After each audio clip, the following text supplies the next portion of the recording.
दिगंबर जाधव आणि जिल्हा अध्यक्ष पद्माकर जगदाळे यांनी जे आरोप केलेले आहेत ते पूर्ण खोटे आणि बिनबुडाचे आहेत. निवडीसाठी दिगंबर जाधव आणि पद्माकर जगदाळे यांनी तुम्ही आमचं नाव घ्या, त्यासाठी त्यांनी मला काय घेऊन देण्याची आर्थिकचं आश्वासन मला आर्थिकची काय आमिष त्यांनी मला दाखवली होती. त्यांच्या आमिषाला मी बळी पडलो नाही म्हणून उलटा माझ्यावर हे खोटे आरोप करत आहे. नेमकी वस्तुस्थिती काय? मासाळींचं नाव चर्चेत कसं आणि ते कार्यकर्ते आहेत का?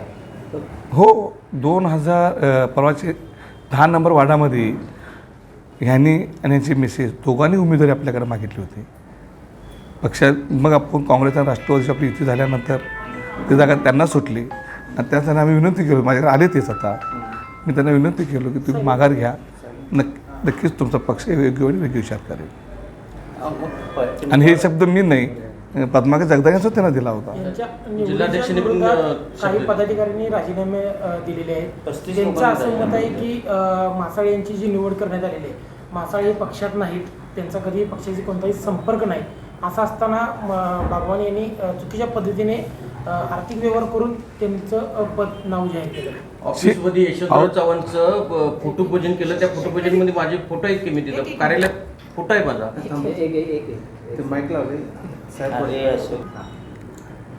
त्यांनी जो आरोप करतात, मी आत्ता काय म्हणतो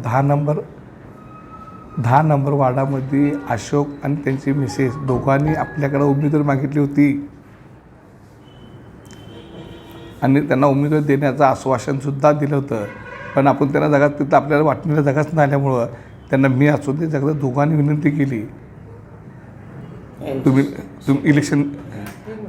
इलेक्शन लढवू नका, तुम्ही थांबवा, पक्ष तुमचा योग्य वेळी योग्य विचार करेल.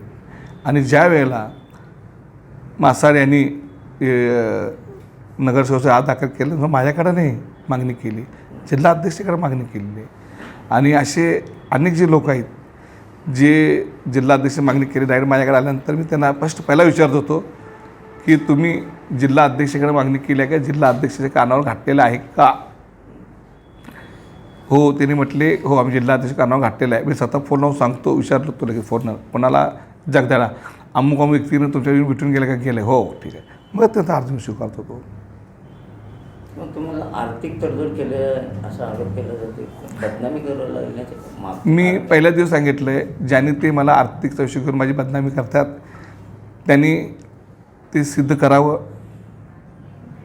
प्रूफ द्यावं, अन्यथा मी त्यांच्यावर कायदेशीर कारवाई करणार आहे.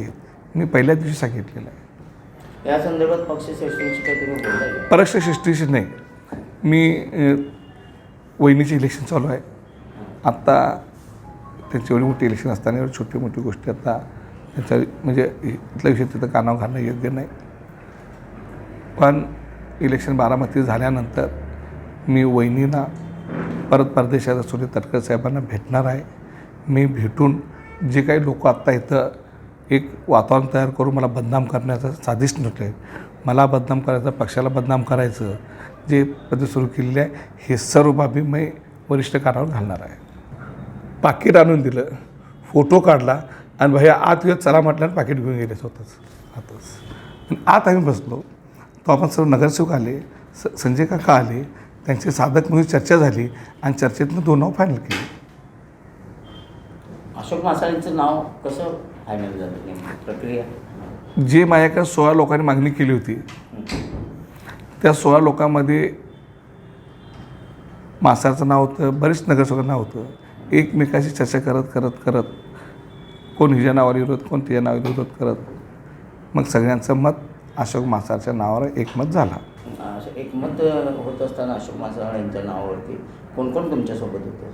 किती नगरसेवक तुमच्या बाजूने होते तर किती नगरसेवक त्या नावाच्या विरोध होते? नाही, माझ्या माहितीप्रमाणे यांनी जे आग्रह धरला होता 2 नावासाठी, दिगंबर जाधवसाठी, तर त्याच्यासाठी एकाच नगरसेवकाचा आग्रह होता आणि दिगंबर जाधवसाठी कुठल्याच नगरसेवकाचा, त्याच्यासाठी 1 नगरसेवकाचा आग्रह होता.